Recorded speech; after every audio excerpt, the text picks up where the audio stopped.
Hello everyone, I'm Alex Cummins, and this is what I watched in October. First up we have The Guest, directed by Adam Wingard. In The Guest, a soldier introduces himself to the Peterson family, claiming to be a friend of their son who died in action. After the young man is welcomed into their home, a series of accidental deaths seem to be connected to his presence. This movie is straight fire, and I honestly enjoyed every minute of it. Without giving too much away, the movie is a bit Halloween-y, but can be watched any time of the year. It also doesn't take itself too seriously, but it doesn't get in the way of the flick's distinct atmosphere. This movie came out in 2014, so you'll definitely notice it was an early adopter of the synthwave goth aesthetic visually and sonically.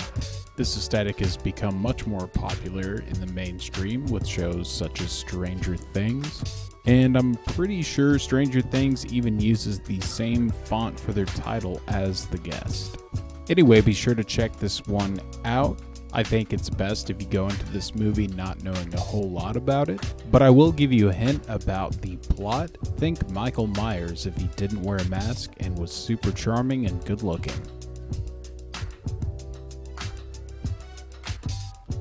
Next up we have the documentary film called Feels Good Man. You know, the Pepe meme.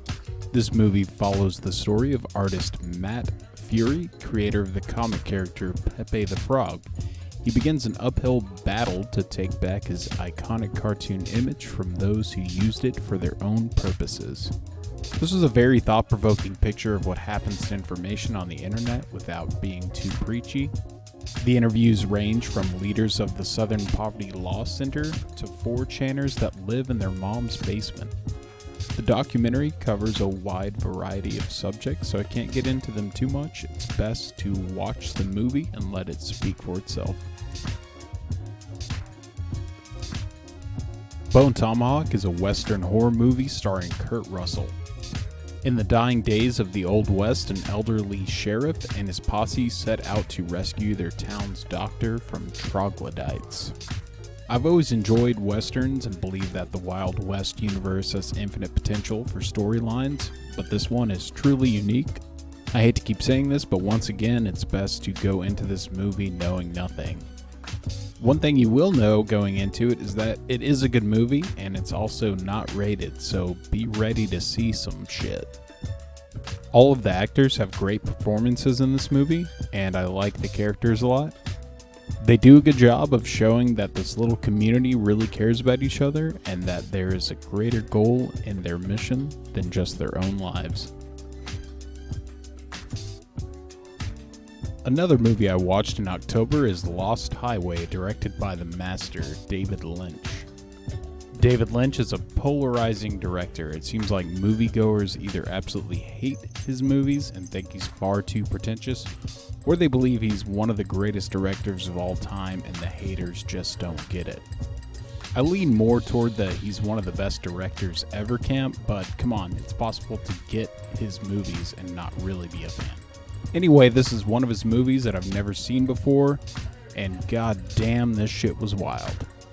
The viewing experience is a lot like a fever dream. You really have no idea what the hell is going on the whole time, but for whatever reason I couldn't stop watching it. The movie stars Bill Pullman and Patricia Arquette and came out in 1997. The themes of the movie are pretty abstract. I had to watch some interviews and also some film analysis theories on YouTube to get a deeper understanding as to what exactly this movie was going for. But I would definitely check it out. I say give it 35 minutes to start cooking, and if you're not digging it by then, go ahead and turn it off.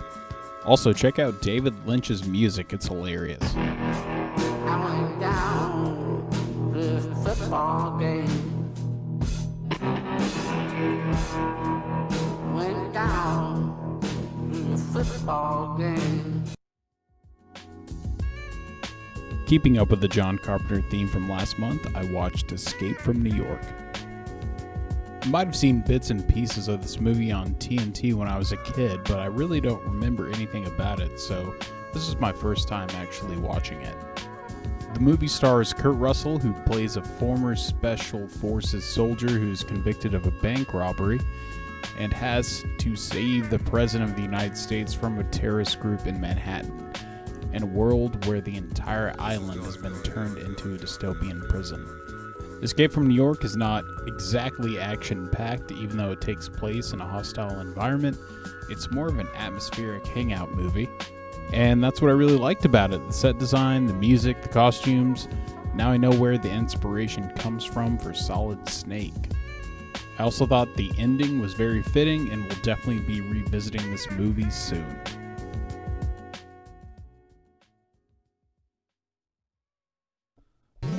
What's this? A new challenger approaches? Bonus review! Now, for all the real ones that have watched this video till the end, I present Suburban Sasquatch. I heard about this masterpiece thanks to the YouTube channel Red Letter Media.